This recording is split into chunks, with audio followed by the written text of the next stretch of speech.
వార్తల వివరాలు చూస్తే మనస్సాక్షి ఉన్న ఏ నాయకుడైనా రోడ్డు ప్రమాదంలో ప్రాణాలు కోల్పోయినా బీసీ సోదరుడు దానయ్య కుటుంబాన్ని పరామర్శించి అండగా నిలుస్తారని, కానీ హిట్ అండ్ రన్ కేసులో ఒక మనిషి ప్రాణాలు కోల్పోయిన ఘటనలో మృతుని కుటుంబాన్ని విస్మరించి నిందితుల కుటుంబాన్ని పరామర్శించడానికి వెళ్లిన జగన్ రెడ్డి తీరు అమానవీయ ప్రవర్తనకు నిదర్శనమని మంత్రి లోకేష్ అన్నారు. ప్రపంచ రాజకీయ చరిత్రలోనే బాధితులను వదిలేసి నిందితులకు అండగా నిలిచే రాజకీయం చేయడం బహుశా జగన్ రెడ్డికే చెల్లిందన్నారు. ఇది పరామర్శ కాదు, నేర మనస్తత్వానికి పరాకాష్ట అని పేర్కొన్నారు. శ్రీకాకుళంలో మహిళా ఎస్ఐపై దాడిని మహిళా లోకం ఖండించాలని హోంమంత్రి అనిత అన్నారు. డ్యూటీలో ఉన్న మహిళా ఎస్ఐపై వైసీపీ నేతలు, కార్యకర్తలు జుగుప్సాకరంగా ప్రవర్తించారన్నారు. మహిళల పట్ల గొడ్డలి పార్టీ నేతల తీరు మారాలన్నారు. మహిళా ఎస్ఐపై వైసీపీ పార్టీ నేతల తీరుపై జగన్ క్షమాపణ చెప్పాలన్నారు. చట్టం ప్రకారం తీసుకోవాల్సిన చర్యలు తీసుకుంటామని హోంమంత్రి అనిత పేర్కొన్నారు.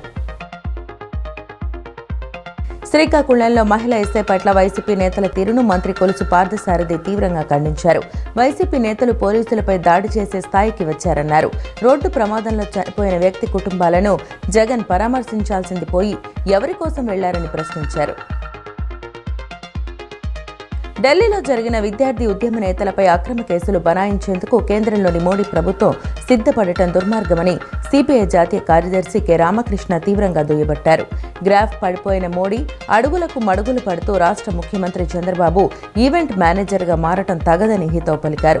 ఢిల్లీ ఉద్యమం ముగిసిన తర్వాత నేడు విద్యార్థి నాయకులు ఎవరైతే ఉద్యమంలో పాల్గొన్నారో వాళ్లందరినీ వేటాడి రకరకాల కేసులు ఇరికించడానికి, పాత కేసులు తిరగతోడటానికి మోడీ ప్రభుత్వం ప్రయత్నం చేస్తోందన్నారు.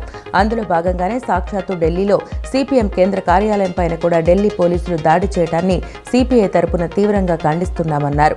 అన్ని రాజకీయ పార్టీలు, రాజకీయేతర పక్షాలు, ప్రజా సంఘాలు, ప్రజాతంత్రవాదులు అందరూ కూడా ఈ దాడిని ఖండించాలని కోరారు.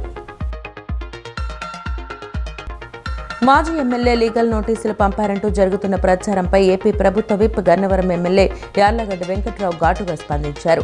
తనకు ఇప్పటి వరకు ఎలాంటి లీగల్ నోటీసులు అందలేదని, ఒకవేళ అందినా క్షమాపణ చెప్పే ప్రసక్తి లేదని స్పష్టం చేశారు. తాను ఎప్పుడూ అక్రమాలకు పాల్పడలేదని, అక్రమ మట్టి తవ్వకాలు చేయలేదని, చందాలు వసూలు చేసి రాజకీయాలు చేయలేదని పేర్కొన్నారు. గన్నవరాన్ని దోచుకొని అభివృద్ధిని అడ్డుకున్న వారే ప్రజలకు బహిరంగ క్షమాపణ చెప్పాలని డిమాండ్ చేశారు. గన్నవరం నియోజకవర్గంతోనే తన రాజకీయ ప్రస్థానం ప్రారంభమైందని, ఈ ఏడాది నవంబర్ 17 నాటికి రాజకీయాల్లోకి వచ్చి 9 ఏళ్లు పూర్తవుతుందని యార్లగడ్డ తెలిపారు. నియోజకవర్గ రాజకీయాలపై తనకు పూర్తి అవగాహన ఉందని, తనకు ఎవరూ రాజకీయ పాఠాలు చెప్పాల్సిన అవసరం లేదన్నారు. రైతులకు అవసరమైన నాణ్యమైన ఎరువులు, పురుగు మందులు ఎలాంటి కొరత లేకుండా అందుబాటులో ఉన్నాయని, ఎవరూ ఆందోళన చెందాల్సిన అవసరం లేదని కలెక్టర్ లక్ష్మీషా తెలిపారు. సమతుల్య పోషక యాజమాన్యం, నీటి పొదుపు పద్ధతులు పాటించడం ద్వారా సాగు వ్యయాన్ని తగ్గించడంతో పాటు అధిక దిగుబడులు సాధించవచ్చన్నారు. గన్నవరం అభివృద్ధిని పక్కన పెట్టి కొంతమంది కేవలం ప్రతికూల అంశాలనే ప్రచారం చేయడం సరికాదని ఏపీ ప్రభుత్వ విప్ గన్నవరం ఎమ్మెల్యే యార్లగడ్డ వెంకట్రావు అన్నారు. గన్నవరం అంటే కేవలం వివాదాలు కాదని, అంతర్జాతీయ విమానాశ్రయం, హెచ్ఏఎల్ సంస్థ, వేలాది ఉద్యోగ అవకాశాలు, పారిశ్రామిక అభివృద్ధి, మౌలిక సదుపాయాల కల్పన వంటి అంశాలు కూడా గుర్తుకు రావాలని అన్నారు. గన్నవరం పట్టణంలోనే సుమారు 89 కోట్ల రూపాయలతో వివిధ అభివృద్ధి పనులు చేపట్టినట్లు తెలిపారు. విజయవాడ రూరల్ మండలాల్లోని 9 గ్రామాలు ఇప్పటికీ అధిక టీడీఎస్ ఉన్న నీటిని తాగాల్సిన పరిస్థితి ఉందని ఎమ్మెల్యే ఆవేదన వ్యక్తం చేశారు. విజయవాడ రూరల్ మండలంలోని 9 గ్రామాల్లోని ప్రజలు తాగునీరు, చెత్త, డ్రైనేజీ సమస్యలతో ఇబ్బందులు పడుతున్నారని పేర్కొన్నారు. ఈ సమస్యలకు శాశ్వత పరిష్కారం విజయవాడ మున్సిపల్ కార్పొరేషన్లో విలీనం చేయటమేనని స్పష్టం చేశారు. ప్రధానమంత్రి ఆదర్శ గ్రామ యోజన పథకం కింద ఎంపికైన ఆదర్శ గ్రామాల్లో చేపట్టిన అభివృద్ధి పనులను వేగవంతం చేసి మంజూరైన నిధులను సమర్థవంతంగా వినియోగించి నిర్ణీత గడువులోగా పనులను పూర్తి చేయాలని జిల్లా కలెక్టర్ డాక్టర్ లక్ష్మీషా సంబంధిత అధికారులను ఆదేశించారు.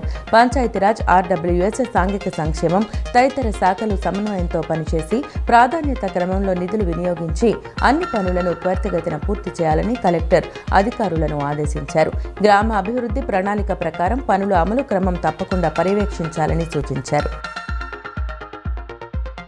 ఆంధ్రప్రదేశ్ రీసర్వే ప్రాజెక్టులో భాగంగా గన్నవరం గ్రామం 4వ దశలో ఎంపిక చేయబడిందని గన్నవరం తహసీల్దార్ శివయ్య తెలిపారు. గ్రామంలో రీసర్వే ప్రక్రియ, గ్రౌండ్ ట్రూతింగ్ కార్యక్రమం రైతుల సమక్షంలో విజయవంతంగా పూర్తయిందన్నారు. అనంతరం గ్రామానికి సంబంధించిన డ్రాఫ్ట్ భూ రికార్డులను సిద్ధం చేయబడ్డాయని చెప్పారు. రీసర్వే చట్టంలోని సెక్షన్ 9(2) ప్రకారం నోటీసులు జారీ చేసే ప్రక్రియలో భాగంగా ఆగస్టు 3వ తేదీన ఉదయం 9 గంటలకు మర్లపాలెం పాల కేంద్రం వద్ద గ్రామసభ నిర్వహించబడుతుందన్నారు. రైతులందరూ తప్పనిసరిగా హాజరై తమ భూమి సర్వే నెంబర్, విస్తీర్ణం, పట్టాదారు పేరు, తండ్రి పేరు, ఆధార్, క్యాస్ట్ మరియు ఇతర వ్యక్తిగత వివరాలను పరిశీలించి ధృవీకరించుకోవాలని చెప్పారు. మీరు హాజరు కాకపోతే తప్పు రికార్డులు ప్రింట్ అయ్యే అవకాశం ఉందన్నారు. మానవ అక్రమ రవాణా సమాజానికి ముప్పుగా మారిందని, ప్రజల్లో అప్రమత్తత పెరిగితేనే ఈ నేరాలను అరికట్టడం సాధ్యమని డీసీపీ కేజీవి సరిత అన్నారు. సోషల్ మీడియాలో పరిచయమైన వ్యక్తులకు వ్యక్తిగత వివరాలు, బ్యాంకు సమాచారం వెల్లడించవద్దని సూచించారు. ఎక్కడైనా బాలల అక్రమ రవాణా, బాల కార్మికులు లేదా అనుమానాస్పద సంఘటనలు గమనిస్తే వెంటనే చైల్డ్ హెల్ప్ లైన్ 1098 లేదా అత్యవసర సేవల పోలీస్ నెంబర్ 112కు, మహిళా హెల్ప్ లైన్ 181కి లేదా డ్రగ్స్ సంబంధించిన విషయాలు ఈగిల్ 1972కు, సైబర్ నేరాలకు సంబంధించిన సమస్యలు ఉంటే 1930కు వెంటనే సమాచారం ఇవ్వాలని సూచించారు. రాష్ట్రంలో బియ్యం ధరలను నియంత్రించేందుకు ఏపీ రైస్ మిల్లర్ల సంఘం ఆధ్వర్యంలో ప్రత్యేక అవుట్లెట్ల ద్వారా కిలో 52కి స్ట్రీమ్ రైస్, 50కి రా రైస్, బీపీటీ, కేఎస్ఆర్ రకాల బియ్యం సరఫరా చేస్తున్నట్లు ఆ సంఘం రాష్ట్ర అధ్యక్షుడు గుమ్మడి వెంకటేశ్వరరావు తెలిపారు. విజయవాడలోని రైస్ మిల్లర్స్ అసోసియేషన్ హాల్లో గురువారం నిర్వహించిన విలేకరుల సమావేశంలో ఆయన మాట్లాడారు. రాష్ట్ర వ్యాప్తంగా 130 రైతు బజార్లలో ప్రత్యేక కౌంటర్లు ఏర్పాటు చేస్తామని చెప్పారు. రాష్ట్రంలో 500కు పైగా రైస్ మిల్లుల వద్ద బియ్యం అమ్మకాలు జరుపుతామన్నారు. అంగన్వాడీ టీచర్లు, సహాయకుల పిల్లలకు తల్లికి వందనం పథకాన్ని వర్తింపచేయడం ద్వారా కూటమి ప్రభుత్వం వారికి అండగా నిలిచిందని తెలుగునాడు అంగన్వాడీ ట్రేడ్ యూనియన్ రాష్ట్ర అధ్యక్ష ప్రధాన కార్యదర్శులు అనంతలక్ష్మి, కొల్లి లక్ష్మీనరసమ్మ పేర్కొన్నారు. మంగళగిరిలోని టీడీపీ కేంద్ర కార్యాలయంలో గురువారం వారు విలేకరులతో మాట్లాడారు. సీఎం చంద్రబాబు, మంత్రి లోకేష్కు ఈ సందర్భంగా ధన్యవాదాలు తెలిపారు.